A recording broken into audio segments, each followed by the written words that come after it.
안녕하세요. 투병몽입니다.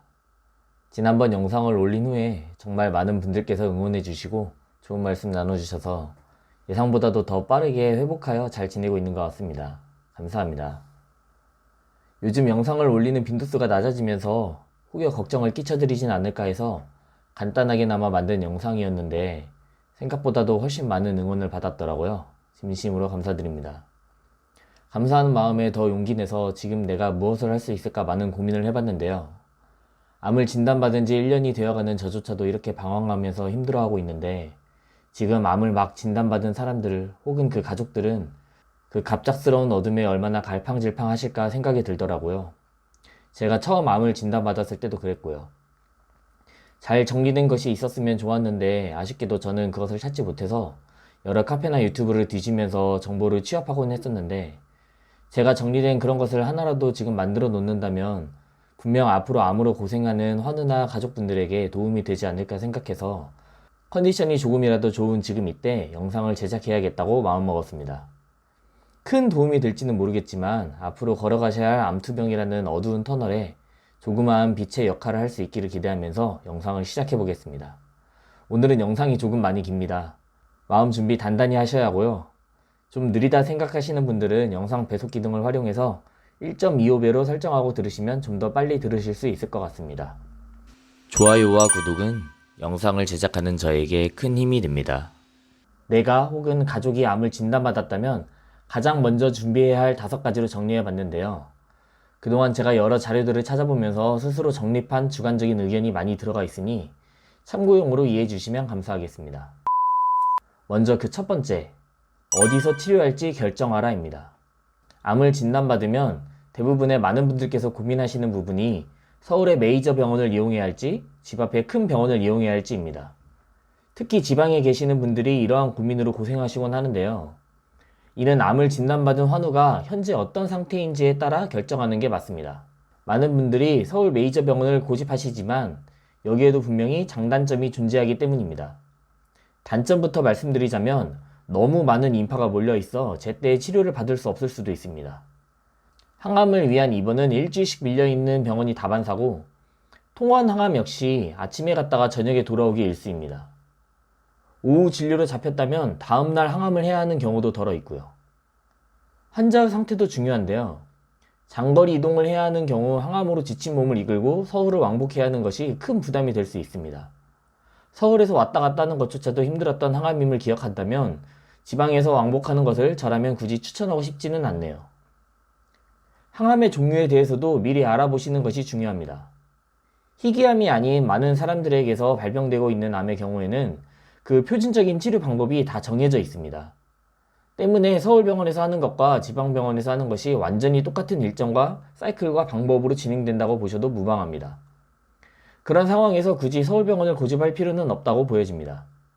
다만 이러한 경우 서울 메이저 병원에서 치료를 받고 항암을 시작하기로 하셨더라도 지방병원으로 연계해줘서 항암은 지방병원에서 받을 수 있도록 해주는 경우도 많습니다.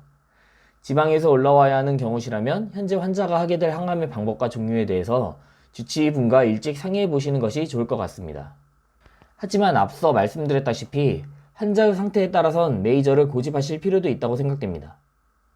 먼저 수술이 위급하거나 중요한 환자의 경우엔 서울 메이저 병원을 타개해 보시는 것이 좋습니다.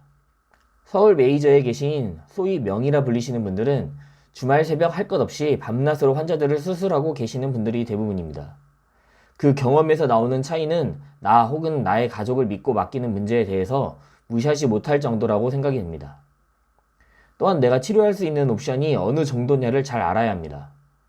제 경우를 예를 들어 말씀드리자면 육종 자체가 획일적인 데다가 그 종류마저 불분명해서 서울 메이저 병원에서도 치료 옵션에 대해서 뚜렷하게 얘기하지 못하는 눈치였습니다.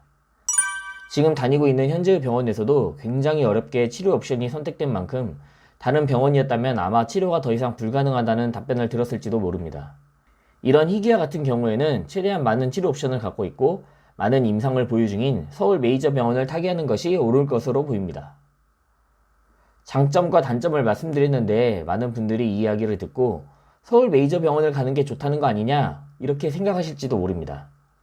내가 혹은 내 가족이 암을 진단받았다는 사실은 그 무엇과도 비교할 수 없을 만큼 걱정되고 중대한 사안이라고 생각됩니다.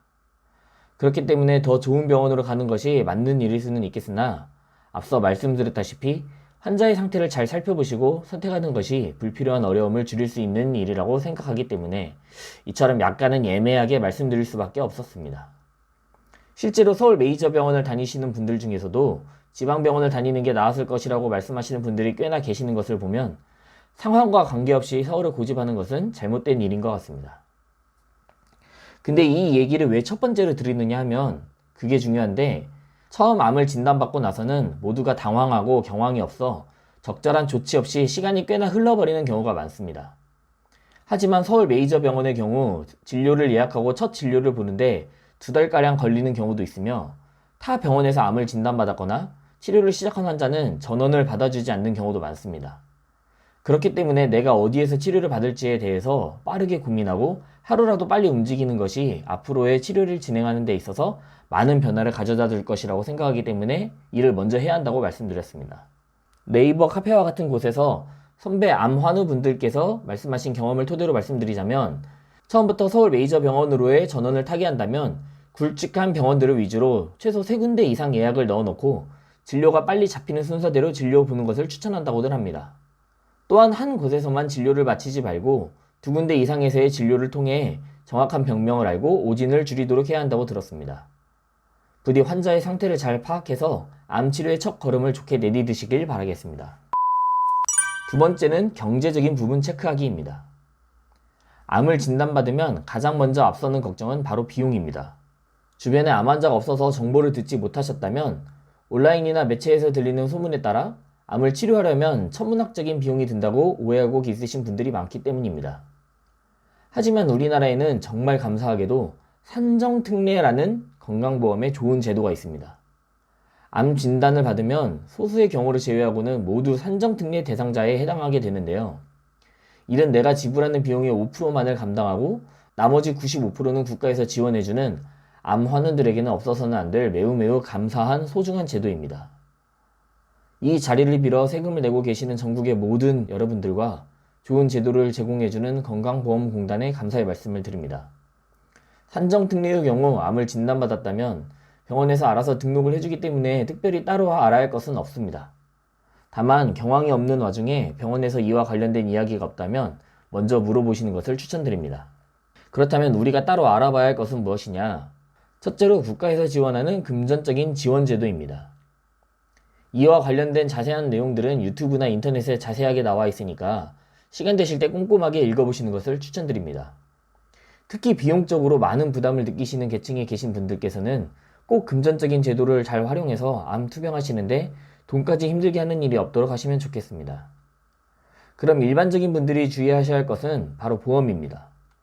먼저 암진단보험에 가입하셨다면 조금이나마 다행이겠지만, 그렇지 않은 분들에게는 산정특례를 받고도 암 치료 비용이 굉장히 부담되는 것이 사실입니다. 또한 저와 같은 사기분들은 기약 없는 항암을 계속해야 하는 데다가 표적치료나 면역치료와 같은 고비용의 치료 계획이 잡히는 경우 한 달에 몇백을 상회하는 비용을 감당해야 하기 때문에 어려움이 많습니다.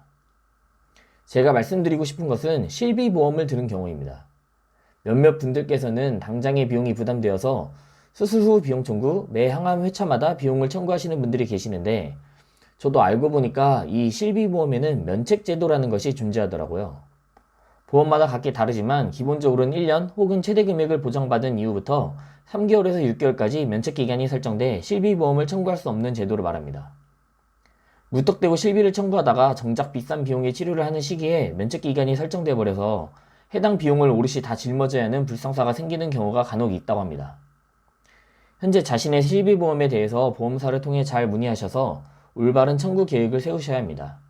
보통의 실비보험의 경우 청구기간을 2년에서 3년 정도 후까지도 가능하도록 설정하고 있기 때문에 당장의 비용이 급하지 않으시다면 이를 잘 계산해보고 청구하시면 됩니다. 세 번째는 모든 것을 바꿀 준비하기입니다. 암 진단은 정말 진단 전과 진단 후가 완전히 다른 세상에 사는 것처럼 바뀌어야 한다고 합니다. 먹는 것부터 몸에 닿는 것, 생활습관, 심지어 생각까지도 바뀌어야 합니다. 특히 식사에 대해서는 많은 부분이 달라져야 할 것입니다. 저도 정말 많은 정보들을 찾아다니면서 먹거리에 대한 고민을 아직까지도 이어나가고 있는 중인데요. 사실 먹거리는 논쟁의 여부가 아직도 많은 주제 중에 하나입니다. 일단 병원에서는 가리지 말고 먹으라 합니다. 특히 항암을 하는 경우에는 체력적으로 굉장히 피폐해지고 입맛마저 없어지기 때문에 사람이 굶어 죽을 수도 있겠다는 생각이 절로 날 정도입니다. 이럴 때 식단 관리를 하겠다는 생각으로 몸에 좋은 것만 먹으려 하다가는 그 힘든 항암을 버티지 못할 수도 있습니다. 때문에 병원에서는 정말 위험한 몇 가지를 제외하고는 다 먹어도 된다고 하는 것입니다. 이러한 경우에는 병원에서 무엇을 먹으면 안 되는지 친절히 가르쳐 주기 때문에 이에 따라서 식사를 이어나가시면 되겠습니다. 기본적으로 항암 중이라면 날 것을 조심해야 되고 탄 것, 훈연, 훈제, 튀김, 기름진 음식은 조심해야 한다고 합니다. 여기까지는 모든 암 환우분들에게 공통적으로 해당되는 사항입니다. 하지만 조금만 깊게 들여다보면 설탕 사용에 각별히 유의해야 하고 밀가루 음식을 최대한 자제해야 하며 유기농으로 모든 재료를 대체해야 한다고 합니다. 커피를 주의해야 한다는 이야기도 있고 먹는 것을 모두 알칼리 성분으로 바꾸어야 한다고도 하죠. 암에 관련돼서는 정말 많은 정보들이 넘쳐납니다. 누구가 정답이라고 아무도 정확하게는 말할 수 없으며 극단적인 방법을 행한다고 모두가 좋은 결과를 낳는 것도 아니고 아무렇게나 먹었는데도 완치되는 분들도 분명히 계십니다.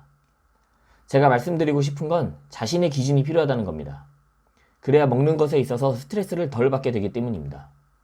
아무리 좋은 재료를 써서 좋은 음식을 먹는다 한들 이를 이행하기 위해서 스트레스를 엄청나게 받는다면 저는 오히려 득보다 실이 큰 경우라고 감히 말씀드리고 싶습니다.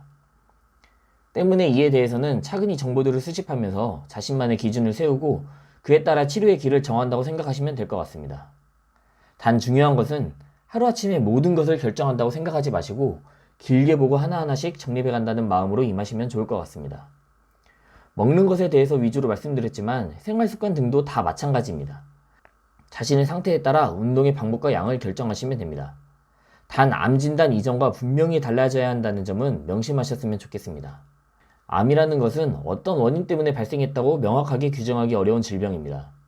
그런 만큼 복합적인 이유가 존재한다고 생각되기도 합니다. 암 진단받기 전과 같은 생활 패턴과 습관을 이어나가신다면 암을 진단받은 그 원인을 그대로 답습하게 되어버리는 불상사가 일어날 것입니다. 일상을 뺏겼다고 좌절하게 되고 많은 부분이 달라지면서 우울해지고 슬퍼지는 건 어쩔 수 없지만 우리의 공통적인 목표는 암 치료와 생존이기 때문에 그를 위해서라면 분명히 달라져야 된다고 생각합니다. 치료는 이제 시작이고 그 기간은 항암을 하신다면 짧게는 6개월, 길게는 평생이 될 수도 있습니다. 자신을 돌아보는 시간을 갖고 조금씩 이겨나갈 수 있는 방법들로 자신을 변화시키면 좋은 결과로 이어지지 않을까 생각합니다. 네 번째는 스스로 치료 계획 세우기입니다. 세 번째와 결이 비슷할 수도 있는 이야기인데요. 앞으로 자신이 어떻게 치료해 나갈지 주도적으로 계획을 세울 필요가 있다는 뜻입니다. 일단 병원에서 계획해주는 수술과 항암에 대해서는 병원에 오롯이 맡기시고 나는 내가 할 수 있는 것들을 해야겠다고 생각하시면 되는데요. 앞서 말씀드린 먹는 것부터 운동 그리고 보조적인 치료들까지 하나둘씩 만들어 놓으시는 것이 좋습니다. 예를 들어 나는 항암을 하고 일주일까지는 힘이 없는데 2주차부터는 힘이 좀 난다 싶으면 2, 3주차에 하루에 30분씩은 나가서 걸어야겠다는 계획을 세우신다든지 실비보험이 있으면 좀 더 접근하기 쉬운 면역치료, 보조치료 등이 다양하게 있습니다. 간단하게는 집에서 족욕을 하거나 마사지를 하는 경우도 있고 깊게는 고주파 치료라든지 고용량 비타민 주사를 맞는 분들도 더러 계십니다. 두 번째부터 네 번째까지 그런저런 이야기였다고 한다면 마지막 다섯 번째는 제가 정말로 중요하다고 생각하는 이 영상을 찍는 이유이기도 한 주제입니다. 바로 마음 다잡기, 멘탈 찾기입니다. 사실 마음 다잡기는 저도 아직도 못하고 있는 상황입니다. 하루에도 몇 번씩 무너질 때도 있으며 몸 안 다른 곳에 조그마한 통증에도 전이를 의심할 정도로 예민해져 있는 상태죠. 처음 암을 진단받고 이후에 시한부 선고를 받으면서 진단부터 6개월까지는 정말 침대에 누워서 울고 있는 시간이 너무나도 많았습니다.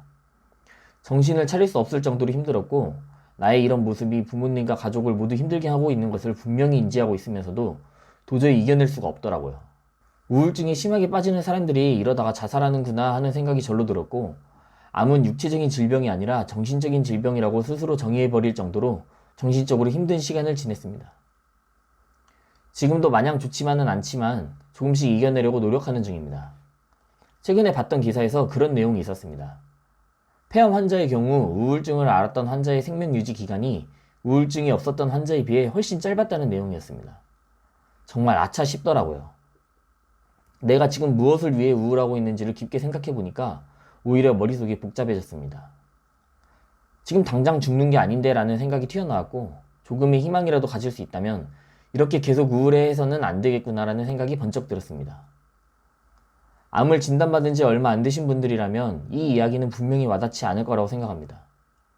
정말 사람의 힘으로, 전문가의 힘으로도 쉽게 이겨낼 수 없는 것이더라고요. 암 진단 후 우울증이라는 게 좋은 책을 읽어봐도, 주변의 암 완치 사례들을 하루에 몇 번씩 귀에 때려박아도 조금도 좋아지지 않았거든요, 저는. 그럼 어떻게 하느냐 물으신다면 사실 저는 그냥 충분히 힘들어하세요 라고 말씀드리고 싶습니다. 힘들면 힘들수록 나에 대해서 조금씩 더 돌아보게 되는 것 같아요. 내가 지금 어떤 생각을 하고 있는지, 나는 어떻게 했으면 좋겠는지, 지금 나는 무엇을 원하고 있는지, 그 어차피 힘들어하는 그 힘든 시간 동안에 나를 충분히 돌아보고 스스로 나를 다독일 수 있는 시간을 만드시는 게 오히려 더 좋다고 생각합니다. 그리고 나서 조금씩 좋아진다면 그것을 토대로 이전보다 더 나를 위해 살 수 있는 시간을 만들 수 있지 않을까 생각합니다. 한 가지 당부드리고 싶은 건 정말 힘드신 분들은 꼭 우울증 약을 처방받아 드셨으면 좋겠습니다. 이것은 절대로 부끄러운 일이 아니고 생존을 위한 항암제를 하나 더 먹는다고 생각하셔야 하는 일인데요. 그만큼 우울증이 암 환자들에게는 여러모로 좋지 않다고 하니까요. 또 한 가지 당부드리고 싶은 건 바로 보호자분들인데요. 보호자분들이 더 정신 바짝 차리고 멘탈 찾으셔야 합니다. 환자도 힘들지만 보호자도 그만큼 힘든 시간이 바로 가족의 암 진단 후입니다. 더군다나 보호자는 환자의 인생과 더불어 자신의 인생까지 돌봐야 하기 때문에 더 배로 힘들다고 생각합니다. 환자만 신경 쓰다가 자신을 신경 쓰지 못해서 무너지는 보호자분들을 여러 보았습니다. 자신이 무너지는 그 순간에 보호하고 있는 환자도 함께 무너질 수 있음을 명심하시고 꼭 자신을 돌보는데도 충분한 시간과 노력을 들이셔야 한다는 것을 잊지 말아 주시길 바랍니다. 자신을 망쳐가면서까지 환자를 보호해야겠다는 것이야말로 정말 어리석은 일이라는 것을요. 암 투병, 암 치병은 정말 긴 싸움입니다. 흔히들 마라톤과 같다고들 합니다. 지금 이 순간의 최선의 노력이 어쩌면 그 긴 기간 동안 별것 아닌 일이 되어버릴 수도 있습니다. 지치는 것을 유념하면서 조금씩 해나간다는 마음으로 조급하지 않게 이어나가셨으면 좋겠습니다. 암 환우분들도 그렇지만 보호자분들도 꼭 힘내시고 본인을 위한 시간도 많이 가지셨으면 좋겠습니다. 저는 암 전문의도 아니고 그렇다고 암을 따로 공부해본 사람도 아닌 그냥 일개의 암 환자일 뿐입니다. 매일 울면서 누워있는 그 몇 개월의 시간 동안 하염없이 찾아 나선 정보들을 취합하다 보니 스스로 기준이라는 게 생겼습니다. 지극히 주관적인 얘기들일 뿐이지만 분명히 여러분들께서 앞으로 암 치료를 해나가시는 데 있어서 도움이 될 만한 것들을 뭔가 드리고 싶어서 이렇게 감히 영상으로 말씀드리게 됐습니다. 마지막으로 한 가지 부탁드리고 싶은 건 인터넷에 퍼져 있는 그 수많은 정보들에 현혹되어서는 안 된다고 말씀드리고 싶습니다. 암을 진단받았다는 그 충격에서 어떻게든 나를 또는 환자를 치료하겠다는 마음으로 이것저것 정보에 끌려다니기가 쉬운데 이게 사실 오히려 해가 되는 경우도 꽤나 많거든요. 그렇기 때문에 절대 서둘러서는 안 되고 다양한 선배 환우들의 이야기와 암 전문의들의 정보들을 취합해서 자신만의 암 클리닉 기준을 만드시는 것을 추천드리고 싶습니다. 환자마다 정말 다 상황이 다르고 상태가 다르고 특히 1기 환자와 4기 환자는 해야 하는 것과 할 수 있는 것들이 엄밀하게 차이가 납니다. 앞으로도 정말 힘든 여정들이 기다리고 있지만 0.00001%의 가능성이라도 있다면 그것을 희망으로 붙잡고 이 긴 터널을 헤쳐나가시기를 기원하겠습니다. 오늘 이 긴 영상 시청해주셔서 감사드리고요. 여기까지 보고 계신 분들이 계실지는 모르겠는데 어쨌든 진심으로 감사드립니다. 유튜브를 통해서 저는 또 새로운 삶을 살게 되었고 여러분들 덕분에 이렇게 컨디션 좋은 날까지 맞이할 수 있었다고 생각합니다. 저도 열심히 치료받고 투병해서 꼭 좋은 결과로 인사드릴 수 있도록 노력하겠습니다. 또 찾아뵙겠습니다. 감사합니다.